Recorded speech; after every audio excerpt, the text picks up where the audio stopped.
বরুথনী একাদশী ব্রত মাহাত্ম্য। বৈশাখ কৃষ্ণপক্ষে বরুথনী একাদশী ব্রত মাহাত্ম্য ভবিষ্যৎ পুরাণে যুধিষ্ঠির শ্রীকৃষ্ণ সংবাদে বর্ণনা করা হয়েছে।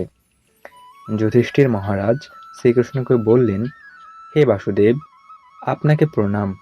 বৈশাখ মাসের কৃষ্ণপক্ষের একাদশী কি নামে প্রসিদ্ধ এবং তার মহিমায় বা কি তা কৃপা করে আমাকে বলুন। শ্রীকৃষ্ণ বললেন, হে রাজন, ইহলোক ও পরলোক বৈশাখ মাসের কৃষ্ণপক্ষের একাদশী বরুথনী নামে বিখ্যাত। এই ব্রত পালনে সর্বদা সুখ লাভ হয় এবং পাপক্ষয় ও সৌভাগ্য প্রাপ্তি ঘটে। দুর্ভাগা স্ত্রীলোক এই ব্রত পালনে সর্বসৌভাগ্য লাভ করে থাকে। ভক্তি ও মুক্তি প্রদানকারী এই ব্রত পালনে সর্বসৌভাগ্য লাভ করে থাকে। ভক্তি ও মুক্তি প্রদানকারী এই ব্রত সর্বপাপ হরণ এবং গর্ভবাস যন্ত্রণা বিনাশ করে। এই ব্রত প্রভাবে মান্ধাতা, ধুন্ধুমার আদি রাজারা দিব্যধান লাভ করেছেন। এমনকি মহাদেব শিবও এই ব্রত পালন করেছিলেন। 10,000 বৎসর তপস্যার ফল কেবলমাত্র এক বরুথনী ব্রত পালনে লাভ হয়। যে শ্রদ্ধাবান ব্যক্তি এই ব্রত পালন করেন তিনি ইহলোক ও পরলোক সমস্ত প্রকার বাঞ্ছিত ফল লাভ করেন। হে নৃপশ্রেষ্ঠ, অশ্বদান অপেক্ষা গজদান শ্রেষ্ঠ।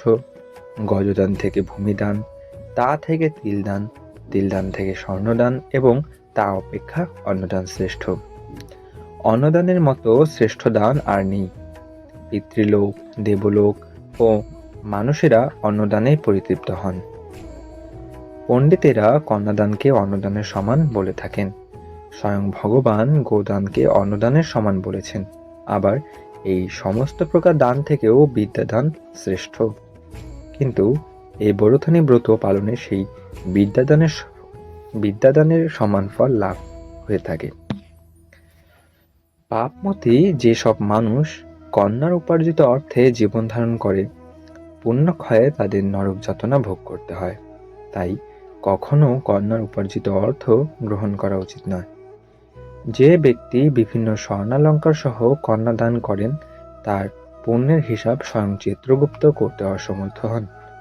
কিন্তু বরুথনী ব্রত পালনকারী কন্যাদান থেকেও বেশি ফল লাভ করে। ব্রতকারী ব্যক্তি দশমীর দিনে কাঁসার পাত্রে ভোজন, মাংস, মসুর, ছোলা, শাক, মধু, অন্নের প্রদত্ত অন্নগ্রহণ, 2 বার আহার ও মৈথুন পরিত্যাগ করবে। দ্রুতক্রিয়া, নেশাজাতীয় দ্রব্য, দেবানিদ্রা, পরনিন্দা, পরচর্চা, প্রতারণা, চুরি, হিংসা, মৈথুন, ক্রোধ ও মিথ্যাবাচ্য বাক্য একাদশীর দিনে বর্জনীয়। কাঁসার পাত্রে ভোজন, মাংস, মসুর, মধু, তেল, মিথ্যা ভাষণ, ব্যায়াম, 2 বার আহার ও মৈথুন এসব দ্বাদশীর দিনে পরিত্যাজ্য। হে রাজন, এই বিধি অনুসারে বরুথনী ব্রত পালনে সকল প্রকার পাপের বিনাশ এবং অক্ষয় গতি লাভ হয়। যিনি হরিবাসরে রাত্রি জাগরণ করে ভগবান জনার্দনের পুজো করেন তিনি সর্বপাপ মুক্ত হয়ে পরম গতি লাভ করেন। তাই সূর্যপুত্র যমরাজের যত্ন থেকে পরিত্রাণের জন্য পরম যত্নেই এই একাদশী ব্রত পালন করা কর্তব্য।